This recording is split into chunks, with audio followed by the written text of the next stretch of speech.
സന്നദ്ധ സംഘടനാ പ്രവർത്തകരും ഈ തെരച്ചിലിനും പരിശോധനയ്ക്കൊക്കെ ആയിട്ട് ഇവരെത്തിയിട്ടുണ്ട്. നമുക്ക് ഇവരുടെ പ്രതികരണത്തിലേക്ക് പോകാം. നിങ്ങൾ മലപ്പുറത്തല്ലേ വരുന്നത്? ഇവിടുന്ന് കേരളത്തിലെ എല്ലാ ജില്ലയിലും ഇവിടെ ഇപ്പോൾ എന്താണ് നിങ്ങളോട് പറഞ്ഞിരിക്കുന്നത്? ഇവിടുത്തെ നിർദ്ദേശം അനുസരിച്ച് ഇവരുടെ റെസ്ക്യൂവിന് നമ്മൾ കൂടെ പോലീസുകാരുടെ കൂടെ നിൽക്കുന്നു. റെസ്ക്യൂ സംഘം നിങ്ങൾ ഒരുപാട് ദുരന്തങ്ങൾ മുമ്പുണ്ടായിട്ടുണ്ടെങ്കിൽ ഇത്തരത്തിലൊരു വെടിക്കെട്ടിന്റെ ദുരന്തത്തിൽ ആദ്യമായിട്ടാണ്? അത് അങ്ങനത്തെ ഒരു സംഭവം ആദ്യമായിട്ടാണ്. ഇവിടെ ഈ തെരച്ചിലിന് ഇവരുടെ കൂടെ സഹായിക്കാനാണ് നിർദ്ദേശം? അതെ അതെ, നിർദ്ദേശപ്രകാരം അവർ പറയുന്നമാതിരി സഹായങ്ങൾ ചെയ്തു കൊടുക്കുന്നുണ്ട്. എപ്പോഴാണ് പ്രവേശിക്കുന്നതെന്ന് പറഞ്ഞു? ഇല്ല, പറഞ്ഞില്ല, അനുമതി കിട്ടിയിട്ടില്ല. ഫോറൻസിക്കിന്റെ പരിശോധന പൂർത്തിയാകും. ഫോറൻസിക് പരിശോധന പൂർത്തിയാകുന്നതാണ് അതിൽ ഏറ്റവും പ്രധാനപ്പെട്ട ഒരു കാര്യം. അതിനുശേഷമേ കൂടുതൽ തെരച്ചിലിലേക്ക് കടക്കുകയുള്ളൂ എന്നാണ് അറിയാനാകുന്നത്. അതുപോലെ തന്നെ ഈ മറ്റ് വിദഗ്ധ സംഘങ്ങൾ ഫോറൻസിക്കിന്റെ പരിശോധന പൂർത്തിയാക്കിയ ശേഷമേ അവരും പ്രവേശിക്കുകയുള്ളൂ എന്നാണ് അറിയുന്നത്.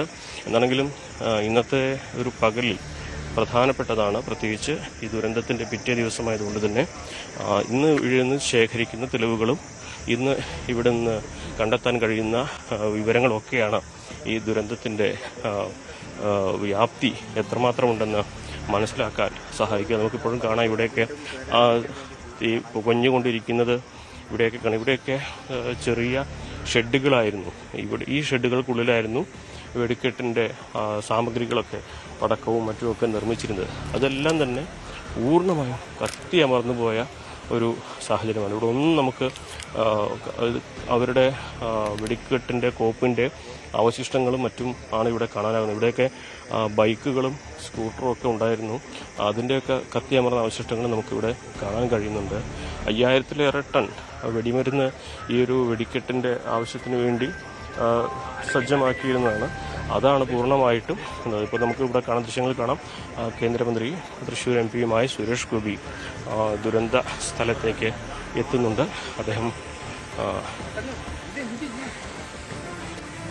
അദ്ദേഹം ഇവിടേക്ക് വന്നുകൊണ്ടിരിക്കുകയാണ്.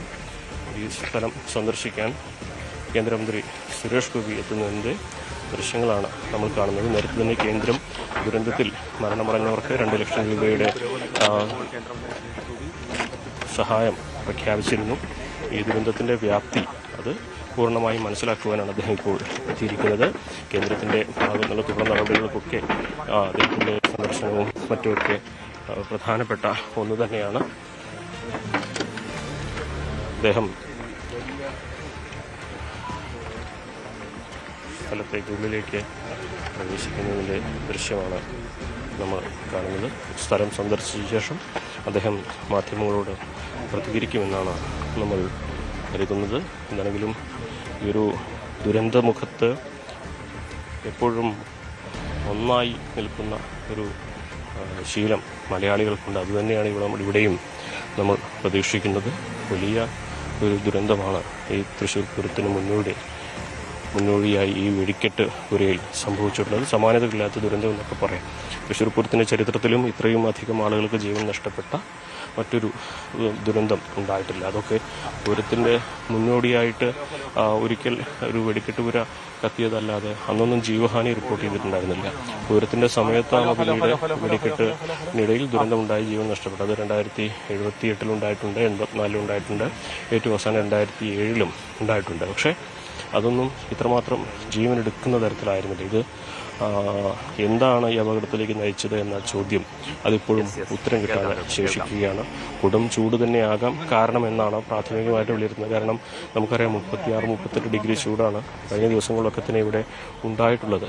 ഈ ഒരു ചൂട് ഈ ഒരു അപകടത്തിന് വഴിവെച്ചു അല്ലെങ്കിൽ കാരണമായി എന്ന് പ്രാഥമികമായിട്ട് വിലയിരുത്താം. പക്ഷേ ഇതൊക്കെ തന്നെ ഫോറൻസിക്കിന്റെ ശാസ്ത്രീയമായ പരിശോധനകൾ നടക്കേണ്ടതുണ്ട്. ഇതിൽ ഏറ്റവും വലിയ സങ്കടം ഇക്കാര്യങ്ങളെക്കുറിച്ച് എത്ര പേർക്ക് കൃത്യമായി പറയാനാകും എന്നുള്ളതാണ്. ഒരുപക്ഷെ ദുരന്തത്തിൽ നിന്ന് രക്ഷപ്പെട്ടവർ അവരുടെ ആരോഗ്യനിലയും ഇത്തരത്തിൽ കാര്യങ്ങളൊന്നും പങ്കുവെക്കാൻ കഴിയുന്ന തരത്തിലല്ല, ഗുരുതരമായി പൊള്ളലേറ്റവരാണ്. അങ്ങനെ ഇതിൻ്റെ തെളിവുകൾ തന്നെയാണ് ഈ ഒരു സംഭവത്തിൽ ഇനി പ്രധാനപ്പെട്ടത്. ഇതിൽ അപകടത്തിൽ രക്ഷപ്പെട്ടവർക്ക് ഒരുപക്ഷെ ഇതേക്കുറിച്ച് കൂടുതൽ പറയാനാകണമെന്നില്ല. അവരുടെ ശാരീരിക മാനസികാരോഗ്യം അതിനൊന്നും സജ്ജമായിട്ടുള്ളതായിരിക്കില്ല. അപ്പോൾ ഇവിടെ നിന്ന് കണ്ടെടുക്കുന്ന തെളിവുകൾ അതാണ് ഇതിൽ ഏറ്റവും പ്രധാനപ്പെട്ടതായിട്ടുള്ളത്. അതിന് ഇന്നത്തെ ഫോറൻസിക്കിൻ്റെയും മറ്റ് വിദഗ്ധ സംഘത്തിൻ്റെയൊക്കെ പരിശോധന വളരെ പ്രധാനപ്പെട്ടതാണ്.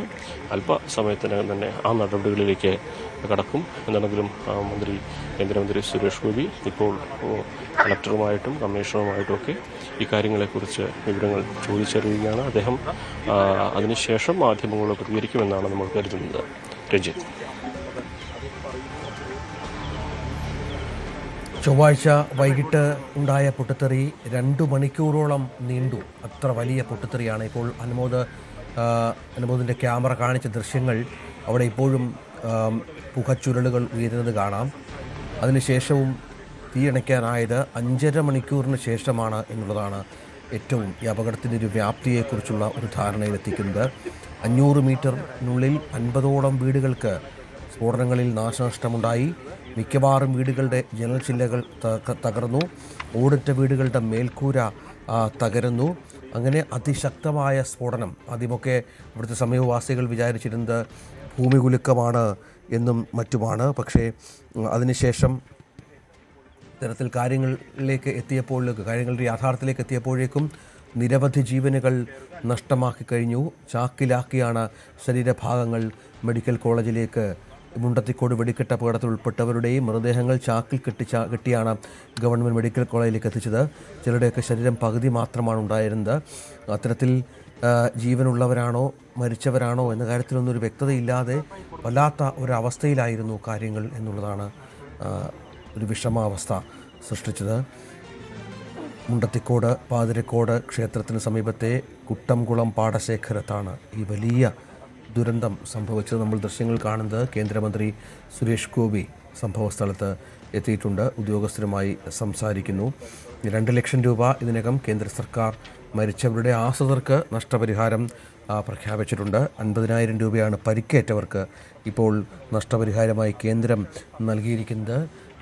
തൃശ്ശൂർ പൂരം നടത്തിപ്പ് ഇത്തവണ പൂരത്തിൻ്റെ എല്ലാ പ്രൗഢിയോടെയും ഉണ്ടാവില്ല എന്ന കാര്യത്തിലും ഒരു വ്യക്തത വന്നിട്ടുണ്ട്. തിരുവമ്പാടിയും പാറമേക്കാവും ഇക്കാര്യത്തിൽ ധാരണയിലെത്തി.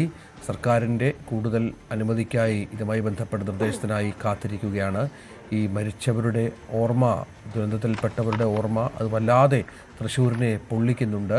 ബദൽ മാർഗങ്ങളടക്കം വെടിക്കെട്ടുകൾക്ക് സ്വീകരിക്കണമെന്നുള്ള നിർദ്ദേശം വിദഗ്ധരുടെ ഭാഗത്തു നിന്ന് ഉണ്ടാകുന്ന സാഹചര്യവും ശ്രദ്ധിക്കേണ്ടതുണ്ട്. ഏതായാലും പ്രധാനപ്പെട്ട രാഷ്ട്രീയ നേതാക്കളൊക്കെ ഇപ്പോൾ തൃശ്ശൂരിലുണ്ട്. അവർ ഈ പരിക്കേറ്റവരെയൊക്കെ സന്ദർശിക്കുന്നു, മറ്റ് കാര്യങ്ങൾ വിലയിരുത്തുന്നു എന്നുള്ളതാണ്. അനുമോദ് തുടരുന്നുണ്ട്. അനുമോദ്, ഇനിയിപ്പോൾ ഈ കൂടുതൽ കടാവർ നായ്ക്കൾ അവിടെയുണ്ട്.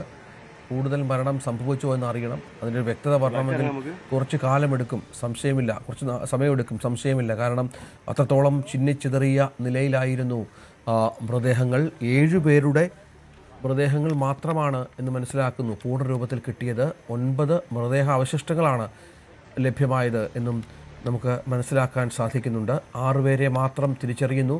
ICUവിൽ 10 പേർ, അതിൽ 5 പേർ ഗുരുതരാവസ്ഥയിൽ. അങ്ങനെ ഈ ദുരന്തത്തിൻ്റെ വ്യാപ്തി അത് ഒരുപക്ഷെ വർദ്ധിക്കാനുള്ള സാധ്യത തന്നെയാണല്ലേ?